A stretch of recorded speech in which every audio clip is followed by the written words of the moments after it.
Alright, man, welcome back to another reaction. Today we got the Monopolization of Gaming.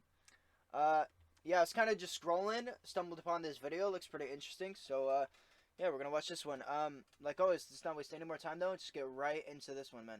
With the greats like Counter-Strike, Quake, Unreal Tournament around the start of the 21st century, multiplayer first-person shooters started out as a pretty big deal. The technology these games were built on and the gaming experience itself is considered archaic in today's standards. Its barrier of entry meant that not everyone had a chance to play, and in turn made these games and their close-knit communities incredibly competitive. The first-person shooter gaming space looks a lot different than it did those over 20 years ago, Yeah, a little with the bit, ease a of little bit access different. and barrier of entry lowering every day. In the eyes of the suits and the shareholders that run the gaming space behind the scenes, everyone should get a chance to play the game and have as much fun as the typical gamer. We are accelerating towards a point in gaming history where 5-year-old Timmy, 89-year-old Margaret, or 27-year-old Lee Sang-hyuk have the same odds to win. This is the monopolization of gaming. So obviously, when I say monopolization, Okay. I like the intro so far. I'm in. I don't mean the already coined word of a monopoly, where one entity controls the supply of or trade in a commodity or service. Okay, so what do you a mean by gas that? station or something. Yeah. When So I what do you say mean? monopolization, I refer to arguably the worst board game that ever has been made. That being Monopoly. I won't go into the mechanics or rules of how the game works. All you need to know is that the original version of Monopoly, Landlord's Game, was designed to be an insight into the trials and tribulations of money and the negative implications of capital accumulation. It's not family fun, it's not wacky, it's just draining. You're not supposed to add your own rules to make the game more fun. If you did, you played the game wrong. Yeah, I hated family game nights. But my problem with Monopoly and many other low-entry board games has always been just that. When I was walking through a board... Wait, he doesn't like Monopoly? Is that what I'm getting at? Is that what I'm hearing? I love Monopoly, bro. Monopoly's great. Come on, man. Just bad? Is that what... board game store in town, I glanced at quite a few board games, and many of them were pretty complicated, like Catan, but for every complicated, hard to enter and understand game, which probably is a pretty fun time once you get into it, there were several games that were for the ages 1 to 99, and the rules were intentionally so simple that a baby could play and probably even win. And just glancing at the box, it made me wonder, how are these board games supposed to be fun or winnable for someone who even hasn't developed object permanence yet? And after reading through some of the very short rule sets, it became pretty clear. Other than the, well, again, simple rule sets and concepts, almost all of these games relied on one major component: luck. With the concept of getting lucky through a special card or roll of the dice diminishing the power of skill and strategy of the more experienced player. And if the component of luck is strong enough, it may even offset the value of skill or strategy Altogether. completely. Yeah, where the game altogether. just turns into two people rolling. Exactly. Which, that, in my opinion, that's when a game becomes, kind of dog shit. When there's no skill, when it's just so RNG that it becomes just no skill at all, that's pretty boring. Rolling the dice at each other with some additional steps. And I cannot stress this enough, these components of luck, or casual padding as I call it, is what makes the game playable for 5-year-old Timmy. Not only that, but they will give Timmy the same chance to win as a professional. If you're just playing the game to have a fun time, no biggie. But in a competitive environment playing for money, these fun elements would be unacceptable. Another esport based on a party game that first springs to mind would have to be Super Smash Bros. I used to play Smash every time I was over at my buddy's house, and it was some very fond memories. But I actually didn't want to use the items that much while my friend did. These items such as a laser sword, a hammer, or an actual gun added randomness to the game, which made the user feel powerful and get points on the board through luck alone. And these items are great if you're just trying to have a good time playing with your buddies. But for obvious reasons, they are completely banned in Smash Bros. Tournaments. The casual padding through the items ensures that the game is enjoyable when you're sitting back on the couch with a beer and your best buds, which again is a good thing. And honestly, huge props to Nintendo to have the foresight for giving the user a way to remove I'm just waiting for the switch where he's gonna be like, I explained all this, and now this is why, and he switches it. You know what I'm saying? Move these items in game so you can have a more competitive experience. Alongside So right now he's mainly just talking about RNG, competitive gaming, like a bunch of, I don't want to say basic, but they are pretty basic the very things, clear face fun value mode things. in several types of mostly split-screen games, gaming as a whole had started to get dumbed down. World of Warcraft and MMORPGs in general were Wow. the worst for this, with the massively multiplayer online role-playing games that were prevalent in the start of the 21st century having these large skill trees, deep metas, and intricate details, allowing for hundreds and thousands of hours spent optimizing in the quest of finding the most viable builds. But as the games became bigger and needed more casual appeal, these advanced and intricate systems were scrapped in favor of much simpler, straightforward designs that you just can't get wrong. In the case of World of Warcraft, I like the Apex gameplay in the background.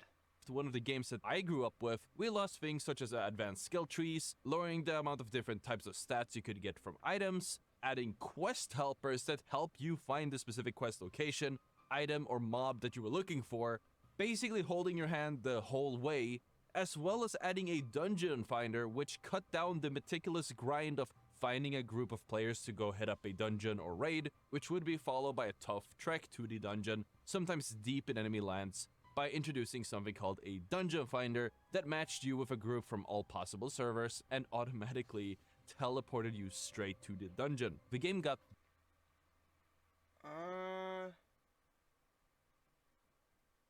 As someone who doesn't play WoW, I might be completely wrong on this, right? But isn't that just matchmaking? Like, that seems like it's just matchmaking. It's like, yeah, not everyone, a lot of people like to play solo. They don't like to run around with a bunch of friends. And then certain dungeons, you have to have 5 people or 6 people, or at least that's what it looked like. So then, yeah, they added in matchmaking so that you can still play solo, but also do this and then get paired up with a group of people to then go on and do the things that require multiplayer and multiple people. At least that's kind of what it seemed like to me. That I don't know. I could be wrong, but dumbed down so much that it lost its spark. Because despite these things being annoying to deal with, they were things that made the game rewarding. It's no wonder that World of Warcraft is a husk of its former self, and that there was such a huge push for that made it rewarding.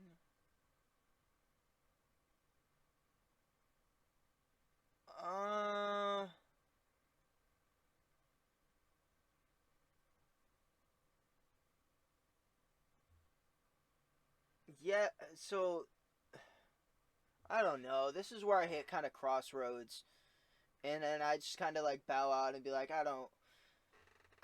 I wish I knew more about WoW and everything. To me, the things that make things rewarding are the journey and the little things to get there and all that. So I can kind of see how that would be that whatever the fuck. I was saying like, oh, these are what makes things. This is part of the journey, so this is what makes it feel rewarding, which I would agree with that. Um, it all depends on how annoying those things were to deal with, because if it was so annoying that it actually diminished from the game, then it makes sense as to why they'd make it so that that's no longer the case. You know what I'm saying?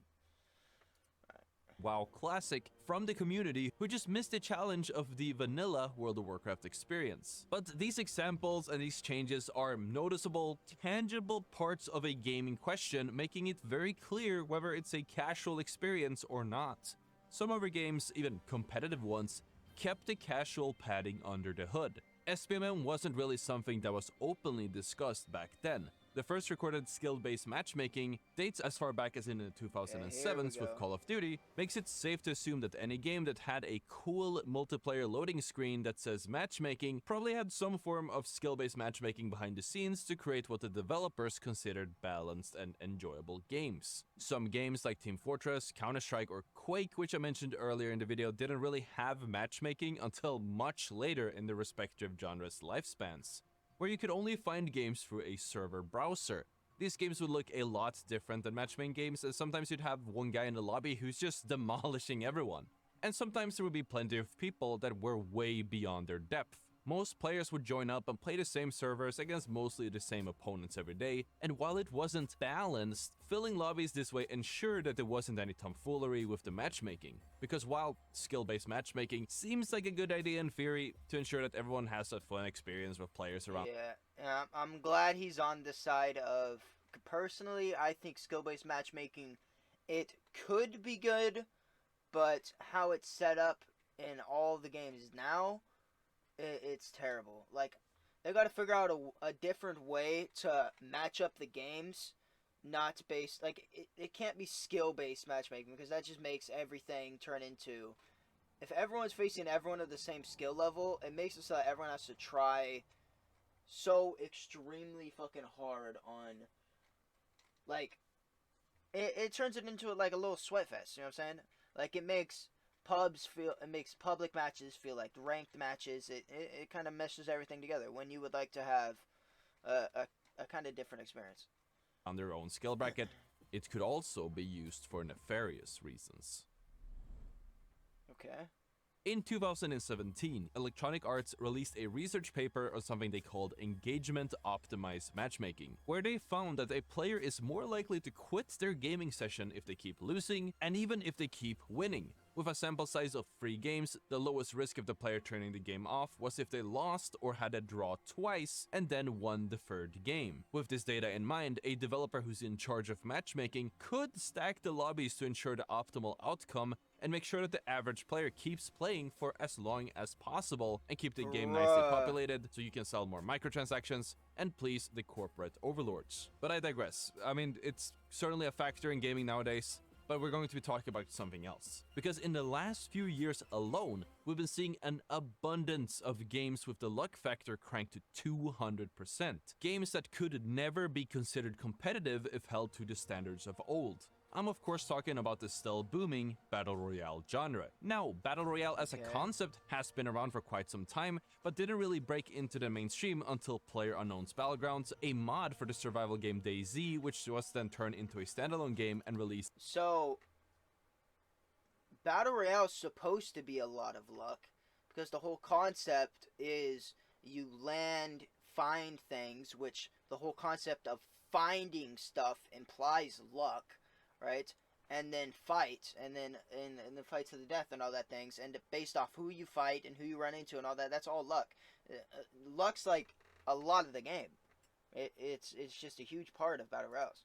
In the late 2017. PUBG was a huge success, combining the already popular concept of third-person view survival, but instead of having an infinitely long game and world, it was reduced to a 30-minute duration instead, priming it to the enjoyment of many. While one could argue that this was also a form of casual padding, it was more or less a spin of the popular survival genre. And PUBG actually brought in lots of the Battle Royale concepts that we know and love today. I actually didn't start playing Battle Royale until Fortnite. A dropship and parachuting to different landing spots and looting up, with an ever-closing gas which you could die to if you stayed inside of it for too long, and with a fair share of randomness to keep the game fresh, fun, and dynamic. The success of PUBG will lead to the glow-up of tons of streamers that you know and love today, who before that was a medium to smaller fry in their respective previous games. Of course, not everyone would have the same experience, but despite putting their skills to the test, many players who were otherwise very proficient in shooters would end up falling short, very often due to the innate randomness of the game, from its circle pulls to the loot they find on the ground, which sort of flattened the skill curve and giving the lower rated players a chance to get the drop on higher skilled players from the element of luck alone. And the game wasn't just successful for all the content creators who suddenly were thrust into the the luck aspect of zone pulls and everything almost adds another level of skill, I would argue, because like it really emphasizes on where you have to position yourself and be ready for I have to be in this position in case it pulls far. I have to be in this position in case it pulls this way or right or left or whatever. So of the game, from its circle pulls to the loot they find on the ground. A lot of this just seemed like I really like I really like this video. I want to just say that I really like this video, but a lot of it seems like it's harping on luck and RNG and all that, kind of just almost complaining about it. which sort of flattened the skill curve and giving the lower rated players a chance to get the drop on higher skilled players from the element of luck alone. And the game wasn't just successful for all the content creators who suddenly were thrust into the spotlight, it put Battle Royale as a concept onto the course that we are on today. Following the success of PUBG, plenty of other publishers tried to replicate the same success either as a standalone game or by adding a Battle Royale to their already existing game. There's Garena Free Fire, Survivor.io, Rules of Survival, Knives Out, Path of Exile Royale, Totally Accurate Battlegrounds, Realm Royale, Jesus. Rec Royale, Ring of Elysium, Battle Rights Royale, Call of Duty Blackout, Cyber Hunter, Counter-Strike Danger Zone, Battlefield's Firestorm, Fallout 76's Nuclear Winter, Hyperscape, Spellbreak, Narca, Bladepoint, Bloodhound. And out of all these, I'm gonna let him keep speaking, but out of all these, how many are actually successful? What has he said? One that's been successful? I don't think he said one.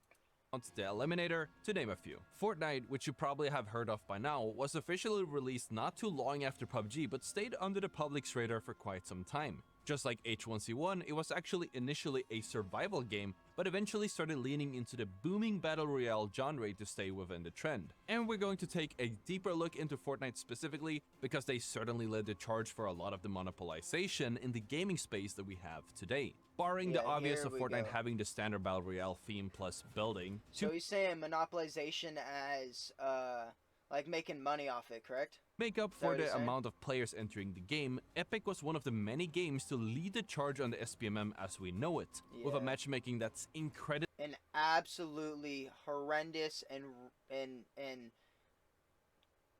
it almost like I still played it, but it pretty much ruined public matches when they added an SPM compared to like the first defensive of the near zero win rate players. We're getting a good game. It would immediately thrust you into higher tier lobbies to keep the lower levels in, I guess, their own lobbies. Going hand in hand with SPMM, Fortnite, among other battle royales, has been playing around with something called bot lobbies, where entire lobbies are filled with NPCs or near NPC skill level players whose legitimacy can't be proven by the inattentive average player. Fortnite was also one of the first games to bring as someone who plays Fortnite or played a lot of Fortnite, right? I'm slightly starting to get back into it, but I played it a lot going up to probably around 2020. Dude, there's definitely a lot of fucking bots, and as someone who, like I said, plays the game, it's pretty simple to point them out. You can tell pretty easily who's a bot and console and PC crossplay into the mix. And there's a fucking lot of them. You'll get, like he said, you'll get full lobbies of just bots, nothing but bots. An aim assist that was considered way too strong and that caused an insane amount of controversy around the time. The aim assist would lock on hard, and in some instances it would even track enemies through walls. An aim assist was meant to bridge the gap between the controller, which was native to the console, and the mouse and keyboard that was most commonly used on PC. But Epic Games may have overplayed their hand, because the rest of the gaming space certainly took note of the casual padding, and before we know it, it was everywhere.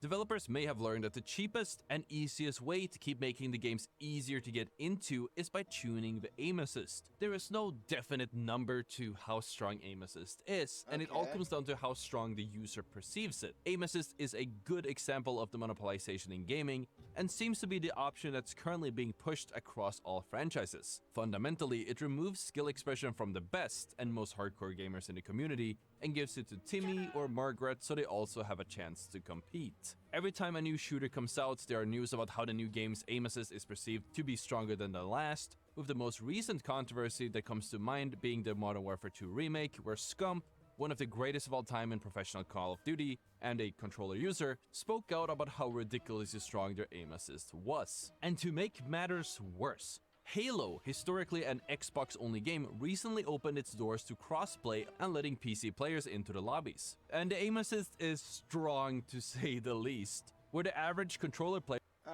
Yeah, aim assist definitely is strong, but there's pros and cons to everything. And this guy, as... I say this guy, but... obviously, he's playing Apex on mouse and keyboard. he knows he definitely knows there's several pros and several cons to both mouse and keyboard and controller, and it's all about what do you want and what do you like, what do you want to use, what do you prefer. It just kind of comes down to choice, man. To say the aim assist is so strong, like it's that's kind of a cop out, man. and letting PC players into the lobbies. And the aim assist is strong to say the least, where the average controller player has a higher accuracy stats than the top 100 mouse and keyboard players in the world. To solve the problem, Free Industries made an unprecedented move, one which farther leans us towards full monopolization across the gaming space. Instead of nerfing or tuning aim assist for controller users, they instead added a weaker version of it to the mouse and keyboard users so they would have a chance to keep up. And this trend is so worrying, and it's still a Yeah, that's weird. That's really weird. You don't give nothing to mouse and keyboard. Like this whole conversation, we're going back to. I hate how this just reverted to the oh aim assist is too strong conversation, because that shit just pisses me off. Like, dude, you're playing on mouse and keyboard. You have 100 advantages, just like you have 100 advantages, 100 disadvantages, just like I on controller have 100 advantages, 100 disadvantages. It's the same thing. It's the same thing. I don't want to hear it.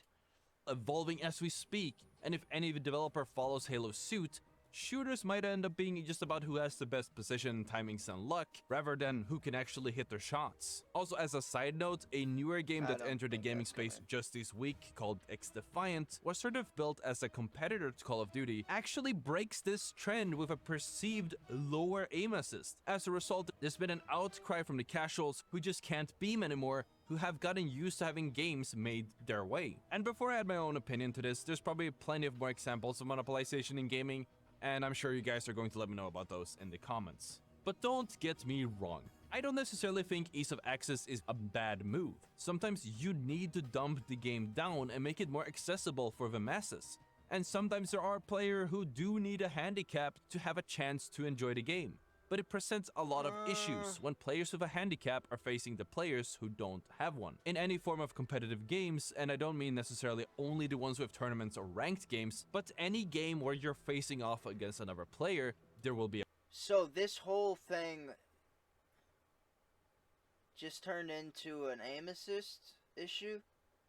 That's what this is? This just turned into an aim assist issue? Because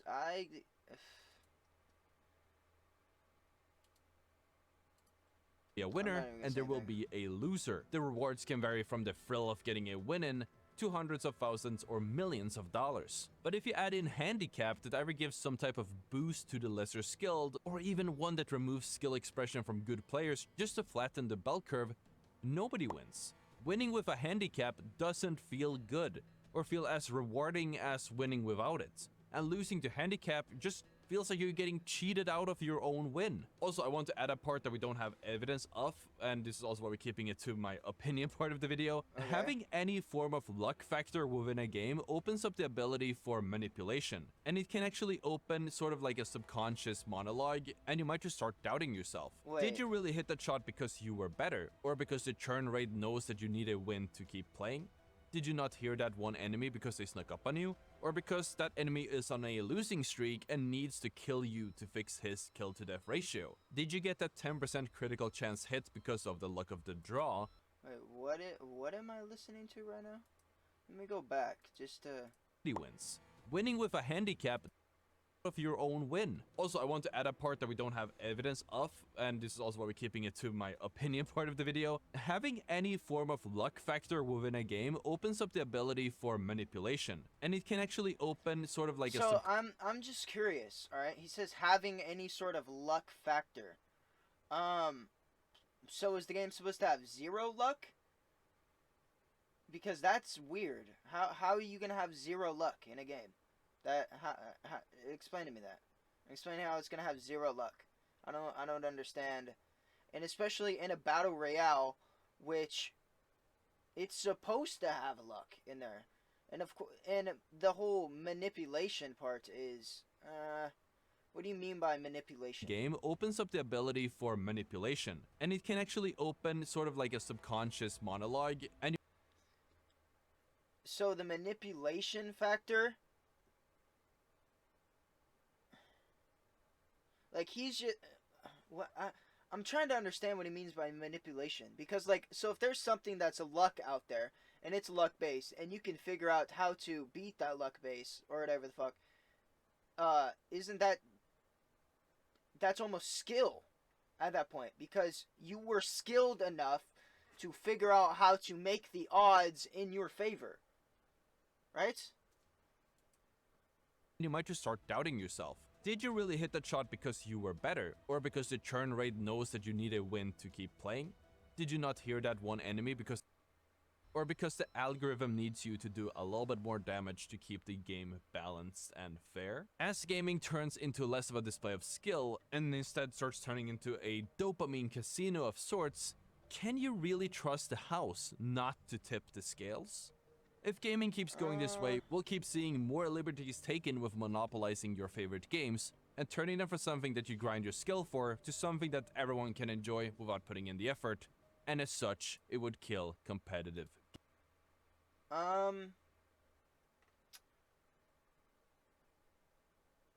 So this was a good video, right? Let me start off by saying this was a good video because it kind of opened up a good conversation. He said, let's listen to what he said here at the end, because I don't 100% agree with it, and I just want to hear it one more time In the so I effort, can. and as such, it would kill competitive.